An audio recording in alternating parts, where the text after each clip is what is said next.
ओम शांति। मेरा नाम वीके योगेंद्र भाई है और हम अभी जहाँ खड़े हैं ये ब्रह्मा कुमारीज़ का क्लीन पार्क है। इसको अपने दादियों और दीदियों की प्रेरणा से हमने इसको साकार किया है।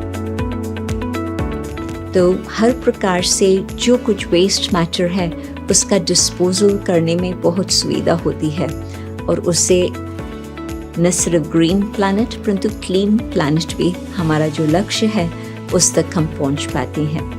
इस प्लांट की विशेषता ये है कि हम अभी तक जिसको वेस्ट समझ रहे थे उस वेस्ट को हम यहाँ पे लाते हैं और उसी वेस्ट से हम बायोगैस भी बना रहे हैं, बायोगैस से बिजली भी बना रहे हैं और उसी वेस्ट से हम ऑर्गेनिक खाद भी बना रहे हैं लिक्विड फॉर्म में। ये इतना अच्छा खाद है कि आप खेतों में और गार्डन में डालेंगे तो बहुत अच्छे फूल फल इससे आ रहे हैं और सारा ऑर्गेनिक, मतलब इसमें हम कोई केमिकल पेस्टिसाइड कुछ यूज़ करने की ज़रूरत नहीं है। और फिर जो ड्राई वेस्ट है उसमें से जो पेपर है, प्लास्टिक है, मेटल है, ग्लास है, ये सभी रिसाइक्लेबल आइटम्स है। तो इन सभी आइटम्स को हम यहाँ लेके आते हैं, अच्छे से सेग्रीगेट करते हैं, उसको अच्छे से क्लीन करते हैं और बंडल बना के इसको रिसाइक्लेबल फॉर्म में, ट्रांसपोर्ट को ईजी हो ऐसे फॉर्म में यहाँ पे हम बेलिंग करते हैं और उसको रिसाइकल जहाँ करना है वहाँ भेज देते हैं। इसमें आप देख सकते हैं यहाँ पे कैंपस दिखाए हैं। ये हमारे बड़े बड़े कैंपस हमने दिखाए। ऐसे तो हमारे 10-15 कैंपस हैं। तो सारे कैंपस से गाड़ियाँ जाती है, कलेक्शन होके आता है। गाड़ियों में भी सेग्रीगेटेड कलेक्शन होके आता है। जब कलेक्शन होके आता है तो यहाँ इस फैसिलिटी में फाइन सेग्रीगेशन होता है। जब वेस्ट आता है तो वो सेग्रीगेटेड फॉर्म में आता है। वेट वेस्ट माना ऑर्गेनिक है, ड्राई वेस्ट माना इनऑर्गेनिक है। तो वेट वेस्ट के लिए हमने कलर दिया है ग्रीन कलर और ड्राई वेस्ट के लिए हमने कलर दिया है ब्लू कलर। तो यहाँ से देख सकते हैं आप, गाड़ी में दोनों डब्बे लोडेड है और दोनों ग्रीन कलर में है। ग्रीन कलर इसका मतलब ये ऑर्गेनिक वेस्ट है। तो जैसे आप देख रहे हैं गाड़ी यहाँ खड़ी है, टेबल अनलोडिंग टेबल है। ये इतना बड़ा इसलिए बना है ताकि वो सारा बिन इसके ऊपर खाली हो सके और जब बिन खाली होता है तो इसमें स्प्रेड किया जाता है। आप देख रहे हैं ये स्प्रेड किया है। स्प्रेड इसलिए करना ज़रूरी है क्योंकि इसमें कुछ प्लास्टिक आता है, कुछ ऐसे अनवांटेड चीज़ें आती है जो उसमें नहीं जाना चाहिए और उसको पहले तो हम श्रेड करते हैं। श्रेड करने के लिए बड़े बड़े जो पीस होते हैं, जैसे वो देख रहे हैं वहाँ पे, वो बड़े पीस को छोटा पहले श्रेड करना पड़ता है, छोटे टुकड़े करने पड़ते हैं। तो वो जैसे वो टुकड़े करते हैं तो इसमें जाके छोटे छोटे टुकड़े हो जाते हैं। तो ये फर्स्ट स्टेज है। तो वो बड़े पीस इसमें पहले श्रेड होते हैं, सारे ही छोटे हो जाते हैं। जैसे कि आप देख रहे हैं यहाँ पे सारे छोटे श्रेडिंग हो रहा है।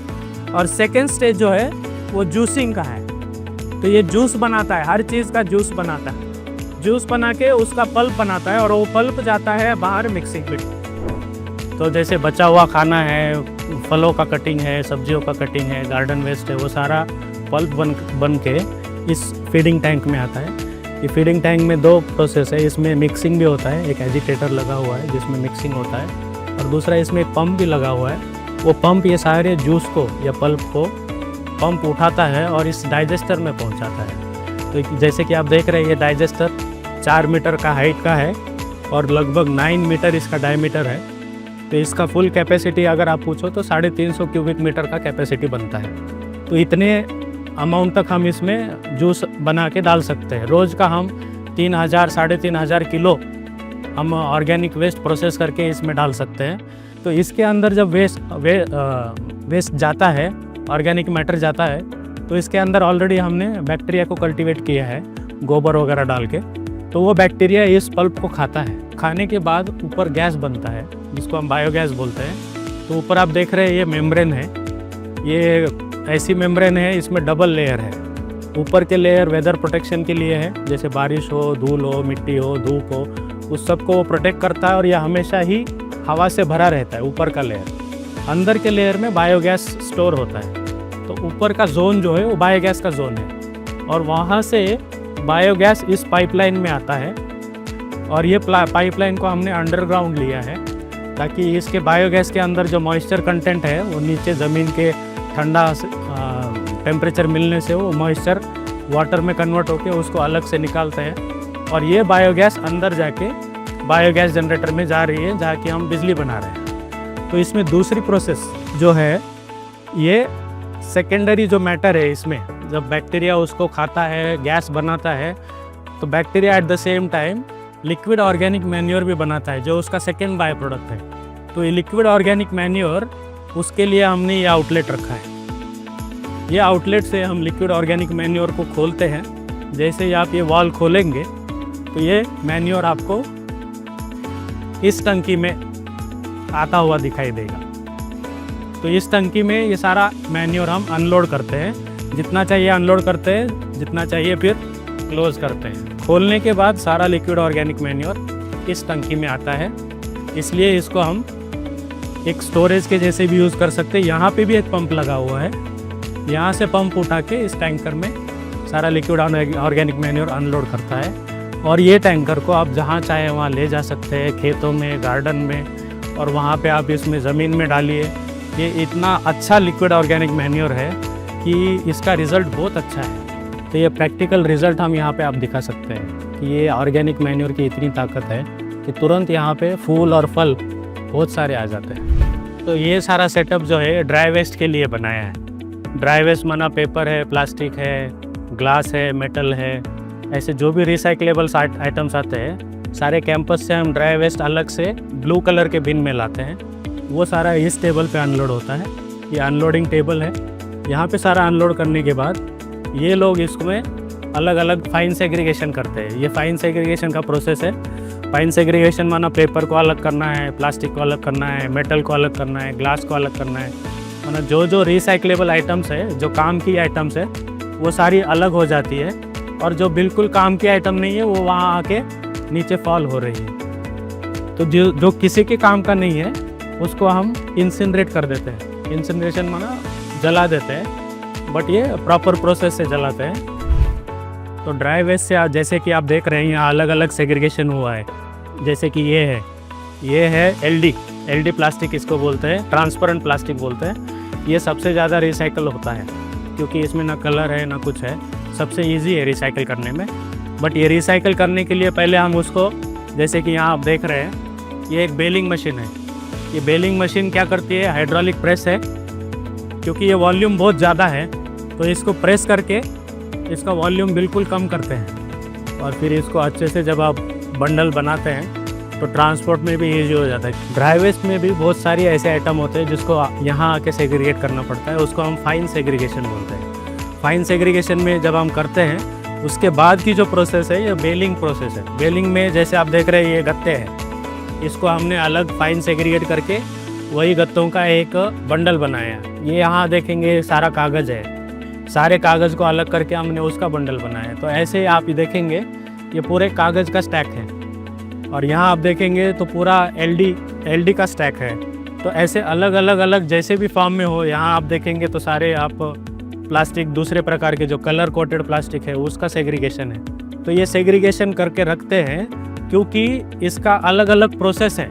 आप इसको जब रिसाइकल के लिए इंडस्ट्री में भेजते हैं इसका प्रोसेस अलग है, कागज़ का प्रोसेस अलग है। फिर आप आगे बढ़ेंगे तो यहाँ पे ये मोटा वाला प्लास्टिक है, ये मोटा वाला प्लास्टिक, इसका प्रोसेस अलग है। इसको HD प्लास्टिक बोलते हैं, हाई डेंसिटी। ये लो डेंसिटी है, ये हाई डेंसिटी है। फिर उसमें और एक आजकल आप बहुत देखते होंगे बॉटल, पानी के बॉटल, ये जहाँ तहाँ आपको दिखाई पड़ते हैं। इसका भी हम क्या करते हैं, ढक्कन खोल के इसको भी बेलिंग करते हैं। और यहाँ आप देख रहे हैं ये सारा बॉटल का बेलिंग किया हुआ है। ये जो आप है ना, ये सारे बॉटल को प्रेस करके उसका एक बंडल बना के रखा हुआ है। तो ऐसे जब आप करते हैं तो एक तो दो फायदे हैं इसमें। एक तो जहाँ जो रिलेवेंट इंडस्ट्री है वहाँ तक ये पहुँच जाता है, और दूसरी बात ये है कि इसमें जो वॉल्यूम होता है, ड्राई वेस्ट का वॉल्यूम का बहुत प्रॉब्लम है। वॉल्यूम जो बढ़ता है उसको जब हम कंप्रेस करके बंडल करके अच्छे से स्टैक करते हैं तो वॉल्यूम भी कम हो जाता है, कम जगह में भी काम हो जाता है, और ट्रांसपोर्ट में भी इसका बहुत इजी हो जाता है। इसलिए हम इसको अलग अलग ऐसे स्टैकिंग करके सेग्रीगेट करके रखते हैं। ऑर्गेनिक में भी कुछ लिक्विड ऑर्गेनिक होते हैं जिसका हम जूस पल्प बना सकते हैं। कुछ ऐसे ऑर्गेनिक मैटर होते हैं जिसका हम जूस बना नहीं सकते, वो फाइब्रस होते हैं। जैसे कि ये नारियल का छिलका, ये बिल्कुल ही फाइब्रस है, इसमें इसका आप जूस नहीं बना सकते, इसलिए आप वो प्रोसेस इसको रिपीट नहीं कर सकते। तो इसके लिए ये अलग ये एक मशीन है, ये भी श्रेडर का काम करता है। ये जो फाइबरस आइटम जैसे ये नारियल है या मक्के के छिलके हैं या कोई भी ऐसे छिलके हैं जो फाइबरस है जिसका जूस नहीं बनता है, उसको हम ये मशीन में डालते हैं। ये मशीन में डालने के बाद ये श्रेड होने के बाद, जैसे ये नारियल का सैंपल मैंने दिखाया, ये ऐसे इसके धागे अलग अलग हो जाते हैं। इनको भी हम यूज़ कर सकते हैं खाद में, और इसका मैट्रेस भी बनता है। जैसे पुराने ज़माने में सोफ़े बनते थे, इसी का मैट्रेस बनता था, सोफ़े बनते थे। और इसका जो पाउडर निकलता है, जैसे ये पाउडर, ये कोकोपीट में यूज़ होता है। जो नर्सरी में जो हम कोकोपीट खाद बनाते हैं उसमें यूज़ होता है, तो उसका भी डेमोन्स्ट्रेशन हमने यहाँ पे दिखाया है।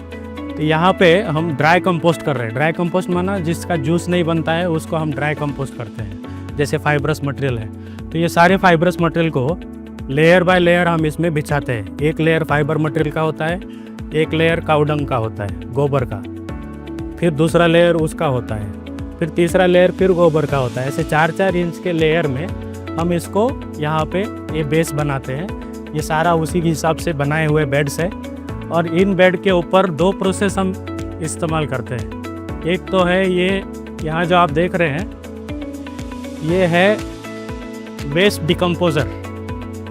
वेस्ट डिकम्पोज़र इसको हम बनाना पड़ता है। एक छोटी शीशी में एक फंगस आता है जिसको वेस्ट डिकम्पोज़र बोलते हैं। उसको हम 200 लीटर पानी में मिलाते हैं, उसमें गुड़ भी डालते हैं, 7 दिन तक इसको हिलाते हैं। ये स्टिर करने के बाद ये जो लिक्विड बनता है, ये लिक्विड को हम इसके ऊपर स्प्रे करते हैं। जब हम ये फाइबरस मटेरियल के ऊपर, और जो कि ऑर्गेनिक है, इसके ऊपर हम जब ये वेस्ट डिकम्पोज़र स्प्रे करते हैं तो ये सारा ही खाद में कन्वर्ट होता है।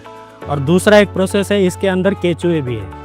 अगर आप देखेंगे, ये देखिए, ये केचुए है, ये केचुओं को भी इसमें रखा है। तो दोनों प्रोसेस हम साइमल्टेनियसली यूज़ करते हैं। इसको स्प्रे भी करते हैं ताकि ये सॉफ्ट हो के डिकम्पोज जल्दी हो जाए, और दूसरा ये केचुओं को भी इसमें रखा है जो कि ये खाद बनाने का काम करते हैं। अगर आप इसमें और गहरे देखेंगे, ये खाद बन गया आपका, दिस इज़ ब्लैक गोल्ड।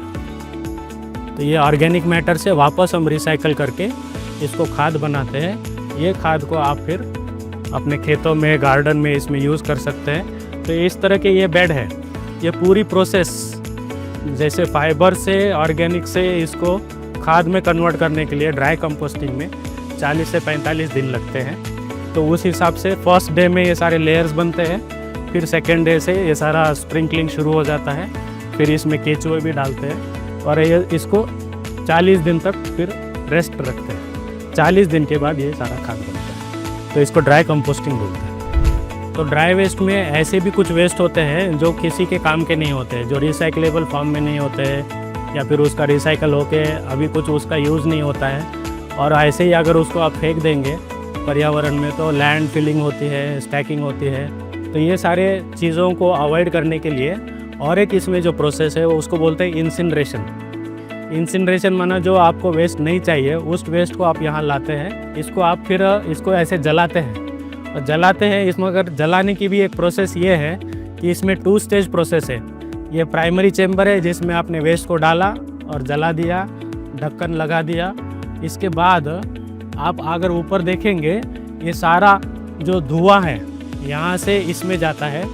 यहाँ से ये सेक्शन में जब आता है धुआं, तो यहाँ पे उसको हम बोलते हैं वॉश करते हैं, धुएँ को पानी के साथ वॉश करते हैं, उसको वेट स्क्रबिंग बोलते हैं। इसके अंदर सारी, ये नीचे देखेंगे तो यहाँ वाटर टैंक है, इसमें पंप लगा हुआ है, पंप से पानी ऊपर जाता है और इसमें पानी को शावर करते हैं। यहाँ एक शावर है अंदर, ये शावर होते ही ये जो धुआं इसमें से यहाँ जा रहा है, ये धुएँ को शावर करते हैं, तो इसके अंदर जो कार्बन पार्टिकल्स है, कार्बन मोनोऑक्साइड, कार्बन डाइऑक्साइड के जो पार्टिकल्स है, ये शावर से वो सारा कार्बन ये टंकी में सेटल हो जाता है। इसलिए फिर यहाँ से फिर आगे जो धुआं निकलता है वो प्योर फॉर्म में निकलता है, उसमें कोई कार्बन के कंटेंट नहीं रहते हैं, जो हम बोलते हैं ना काला धुआं। काला धुआं यहाँ से निकलेगा नहीं, क्योंकि सारा प्रोसेस इसमें ऑलरेडी प्यूरिफाई किया है। धुएँ को प्यूरिफाई करके, वॉश करके फिर उसको हम एनवायरनमेंट में छोड़ते हैं, विच इज़ नॉट हार्मफुल। और दूसरा है, यहाँ से जो कार्बन सेटल होता है ये पानी में घुल जाता है, इसको फिर हम यहाँ से ड्रेन करते हैं। ये ड्रेन है, ये ड्रेन आप खोलेंगे तो ये सारा जो ब्लैकिश वाटर है वो जा रहा है, जाके मिट्टी में मिल जाता है। मिट्टी में मिट्टी मिल गई, तो ये हो गया जो फाइन पार्टिकल है कार्बन के, उसको वॉश करके हम इसमें ऐसे प्रोसेस यूज़ करते हैं। बाकी इसमें से जब जलने के बाद ऐश निकलता है, बहुत सारा ऐश निकलता है, राख निकलती है। उस राख को हम यहाँ से लेते हैं और यहाँ पे डंप करते हैं। यहाँ पे आप देखेंगे ये सारी राख को हमने यहाँ पे डंप किया है। तो ये 2 स्टेज प्रोसेस है। इसमें आप देख रहे हैं जैसे ऐसे आप इसको जाली से पास करेंगे तो नीचे जो है वो फाइन डस्ट गिरता है, राख का फाइन डस्ट होता है। ये फाइन डस्ट नीचे गिरता है, ये डायरेक्ट आप मिट्टी में मिला सकते हैं। मिट्टी में क्योंकि ऐश भी मिट्टी है, ये मिट्टी में मिट्टी मिल जाता है।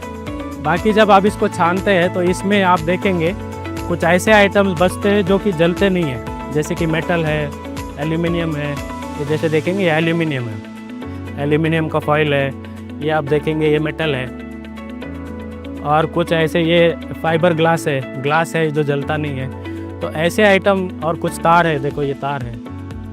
तो ऐसे आइटम भी हम इसमें से चुन के वापस से रिसाइकलिंग में डालते हैं, और जो आइटम जले नहीं है उसको फिर यहाँ पे ट्रैक्टर में अनलोड करते हैं। ट्रैक्टर में आप देखेंगे इसमें पत्थर है, ग्लास के मेटल है, कुछ पार्टिकल्स है, जो ऐसे आइटम है जो जलते नहीं है, जो हाई टेम्परेचर, बहुत हाई टेम्परेचर चाहिए, तो उसको हम यहाँ डालते हैं। इसको एक खड्डा बना के डंप कर देते हैं और इसको हम मिट्टी में डाल देते हैं। तो सारा ही प्रोसेस आप देखेंगे ज़ीरो वेस्ट, इसमें कोई वेस्ट नहीं है और कोई पर्यावरण के लिए हानि नहीं है। Everything is environment friendly and everything is towards zero waste. देखिए ये एक मॉडल बनाया है हमने, और ये इकोनॉमिकली वायबल मॉडल भी है। कैसे है मैं आपको बताता हूँ। जैसे हमने ऑर्गेनिक वेस्ट से बायोगैस बना रहे हैं, बायोगैस से हम बिजली बना रहे हैं। अभी तक हम जैसे कि ये 3 टन कैपेसिटी का है और हम 1.5 टन यूज़ कर पा रहे हैं, तो उसमें से भी हम 200 यूनिट पावर ले रहे हैं, और 10 रुपये पर यूनिट भी हम बोलते तो 2000 रुपये हमारे पावर जनरेशन से हम इकोनॉमी अर्न कर रहे हैं। दूसरा जो है लिक्विड ऑर्गेनिक मैन्योर निकल रहा है, तो रोज़ 4000 लीटर लिक्विड ऑर्गेनिक मैन्योर निकलता है।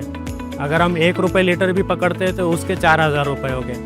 तो पावर के 2000, मैन्योर के 4000, और जो आपने ड्राई वेस्ट का प्रोसीजर देखा है उसमें से जो रिसाइकलिंग निकलता है रोज़ 500-1000 रुपये का वो निकलता है। तो 1000 रुपये उसके जोड़ते हैं तो 7000 रुपये रोज़ का आपका इनकम हो रहा है। और हमने यहाँ पे 10 लोगों का एम्प्लॉय किया है, उनका अगर खर्चा निकालते हैं तो 50% है, 7000 का 50%, फिर भी 50% आपको बचता है। और इसके लिए जो मशीनों के लिए जो पावर रिक्वायरमेंट है वो तो ऑलरेडी पावर जो हम बना रहे हैं उससे पूरा हो रहा है। और जो इन्वेस्टमेंट कॉस्ट है उसमें भी गवर्नमेंट 35-40% सब्सिडी देती है। तो ओवरऑल अगर आप देखेंगे तो ये बहुत ही इकोनॉमिकली वायबल मॉडल है। और मैं ये समझता हूँ कि हमारे इंडिया में जैसे बहुत सारे रिलीजियस इंस्टीट्यूट्स है, बहुत बड़े ट्रस्ट्स है, कम्युनिटीज़ है, उनको ये मॉडल रेप्लिकेट करना चाहिए अपने कैंपस में, अपने टेम्पल्स में, अपने कम्युनिटी में, क्योंकि ये ऐसा साइज़ है जो कम्युनिटी वाला साइज़ है। ये साइज़ और ये मॉडल से आप अगर चलेंगे तो ये ऑपरेशन में भी इजी है, मेंटेनेंस में भी इजी है और इकोनॉमिक्स में भी इजी है।